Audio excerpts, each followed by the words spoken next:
Hi, my name is Judah Austen. First and foremost, I'd like to say how much of a privilege and an honor it is to be a part of this Teen Street and to share with you a little bit about myself, my testimony, how God has transformed my life, and then, just speak to you a little bit about this theme, which is sharing.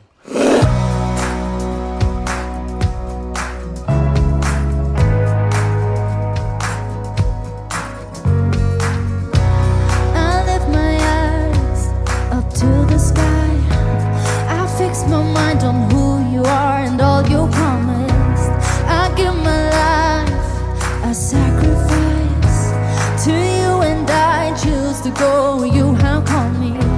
I'm crucified. So first and foremost, I was a United States soldier for a short time. I got some military training, particularly in medicine, for a short while, which would later go on to enable me to serve others in quite an awesome way. I was very lost, however, in that time during the military, trying to fill the void of this fleshly nature with so many different things, which I later came to realize was only able to be filled by God. And He did such an incredible thing with me. He brought me out of a place of complete despair and complete isolation and selfishness into a place where I feel community and I can empathize with others and I can serve others selflessly. In so many ways, it's so similar to the story of Moses. Now, I can't put myself up there with Moses. I can't part the Red Sea, as fun as that would be, But yeah, so many similarities. I definitely had quite a lot of privilege growing up, and then obviously having United States citizenship that allowed me to travel there, to be a soldier and all of that. And that granted me certain privileges that other people would not, And I used that as best as I could, but I say as best as I could. I used it in a very selfish manner. And, it was so radical how I ended up, well, now I don't use it as much as I, could flaunt that, I have this US passport. It really doesn't even faze me. But instead I love being in Zimbabwe and I love this country with all my heart. Anyway, it's similar to Moses in that, he was taken from a place of privilege, from being in Pharaoh's, family. And he was taken to a very low point, He was out in the wilderness, and that humbled him. But in that humbling, he was able to find himself and was able to finally hear God for His purpose. And I think that has happened so profoundly in my life over the last couple of years. Not that Zimbabwe is too much of a wilderness, but so yeah, that's just a little bit about me. I ended up getting involved after I got back and some time had passed. I got involved with some ministry work with my mom, Sue Austen, Kokosha, outreach for teen moms, destitute people, with Love Justice, an anti-human trafficking organization. Ended up doing some logistics for them, and it was incredible. During the lockdown time, we were doing these food distributions for people through Love Justice and to an extent Kokosha. And we were able to, or rather I was able to sort of nudge my mom. I, pulled the eldest son card and I kind of said, can't we try find a way to help people in a better capacity? I see people in these locations, high density and rural areas that have very treatable symptoms and very treatable injuries and wounds and burns. Can we do nothing, Because in first world countries or, in the States, it was very much, you wouldn't have even thought that to be a problem, for someone to spill hot water on themselves and it end up, turning into a very severe scar. That wouldn't have really been thought too big of an issue. Anyway, so that sort of sparked a flame that just cascaded, and now we get funding regularly for things like that. I've had several people come in over the last year and a half or so with anything from mild fungal infections who couldn't afford to get medication to people who have gotten relatively serious burns who I've been able to treat here. And it's just so incredible to see how God has worked in that way. And I always wanted to use my gifts for myself as a way of making myself have a sort of more prestigious name, or having a prestigious reputation. But it's interesting how God transformed that into now it is a drive within me, inside my heart, to help those who cannot be helped. And it's incredible just to see how God has dealt with me in that way.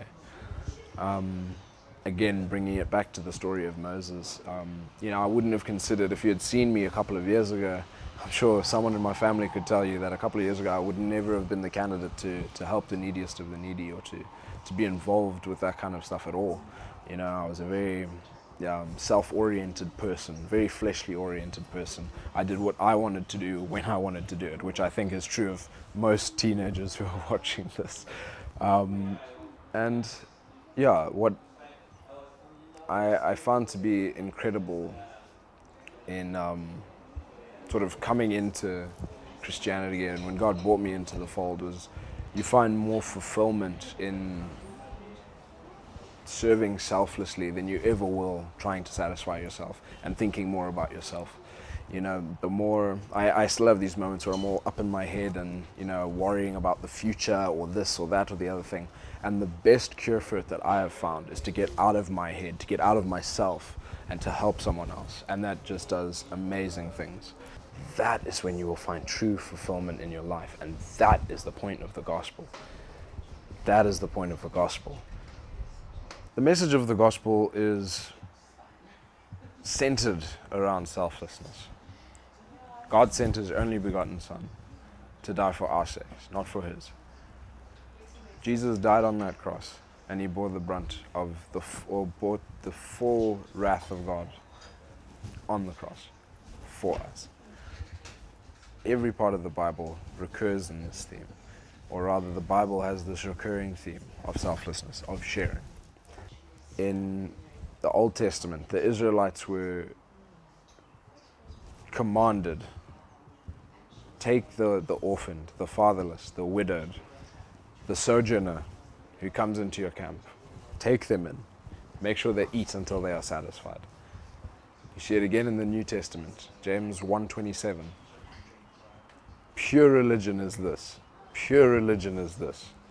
to visit the widowed and the fatherless in their desperation, in their affliction, and be pure.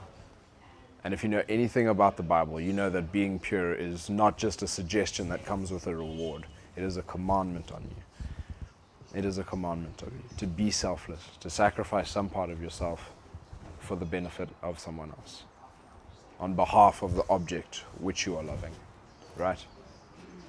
So much that keeps getting reflected in so many instances in Scripture where we see what that means. And I found that, as I mentioned earlier, the more I get out of myself and I help other people, the more fulfilled I am. The closer I feel to God, the more drive I have in my life.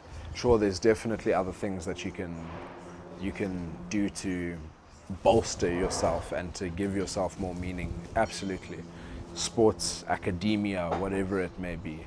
There's all types of things that you can sort of use in conjunction, but make sure that that purpose that you have behind your Christianity is to be as selfless as possible. And it's hard. Learning to be selfless has been one of the hardest things that I've ever had to learn in my life. But I am thankful for it every day. And I know that if I was a teenager again, and I could go back and do it all over again, I would cultivate all the gifts that God had gifted me with, however small or great they are. I would have cultivated them as best as I could and pointed them in a direction that it would ultimately allow me to serve as best as I could, to share my experience with others, to allow others to reap the benefits of whatever it is that I had sown. If it's leadership, then use your leadership with honesty and integrity. Use it in a way that is lifting people up, not putting them down. Don't be a boss, be a leader. If it's academia, use your academia to research the best ways that can help your church grow. I don't know. You don't have to be cultured to be on here, apparently. But the point I'm trying to make is this, that if I could go back and do it all over again, I would absolutely make sure that I would have taken advantage of those talents that God had given me. Don't be like we can look to the parable of the servants with different talents. One was given 10 and he multiplied them. One was given 5 and he multiplied them. The one who had his one talent, which he thought wasn't good enough, he buried it. And there is more shame in burying it than trying to produce more with what you have. You can certainly make it happen. However small your talent is, or however little you think that you can contribute to the world, I guarantee you it is more than if you hide it away. The world will be a better place for you having revealed that talent in the fullness of Christ, or to fulfill Christ, rather, to glorify God in as much as you can with that talent that you've been given. You know, don't be like that guy. Don't hide your talent. Don't be like Gideon, hiding yourself in the wine press, you know. Don't be that person. I was that person. And I regret that every single day of my life. I look back and I think, man, if I had only been put into action sooner, if only I had been called sooner. There's so much that I wish I could have gone back and done differently. But as a point of encouragement, is that it's never too late, and you can always turn around. There's always repentance within the gospel. Moses was, you could say, set in his ways by our standard. Kids, children, the like. And he is, married in the middle of the desert with a Midianite woman. And that would have been a good retirement, right? But instead, even though he had a stammer, even though he was a family man and he was terrified and he didn't want to go out and face the dangers of returning to Egypt, bear in mind he was still a wanted man, right? Even though there was all of that, he still chose to do it. He still was trying to serve God's people. And look at the glorious story that we have from that. Look at the amazing journey that God brought him on. That is the example that I've put forth. Doesn't mean that there aren't Israelites in your life that you need to be helping, and you can always find your people. You can always find your calling when you allow God into your life, when you actively are pursuing Him, when you're working on His will, your process of sanctification, saturating yourself in the Word, being around Christian people who have good doctrine. Constantly looking at yourself and saying, how can I improve? What can I do better? And then implementing plans on that. You can constantly make sure that there's always areas of your life that, or rather, you can always find that way. It might take a bit of experimenting, especially if you're young, but you'll always find it. And don't be too rushed to try and do it. Like I said, Moses was he was set in his ways. So there's always plenty of room for growth. Never think it's too late. Just going back to what I said about Moses being sort of the least of the prospects that you would expect. He really was. I don't know if you've ever heard someone with a stammer, but to have someone with a stammer work in such a capacity that allows them to free an entire nation of people under slavery, that is incredible. It is absolutely incredible. So whatever debilitating features of yourself that you may think that you have, understand that it is nothing in comparison to the sovereignty that God has over your life, and that He can take you to that point. No matter how small your talent is, or rather what you may think is a hindrance to that talent being fulfilled, or a hindrance to God's will being done in your life, just understand that that's why it's God's will and it's not yours.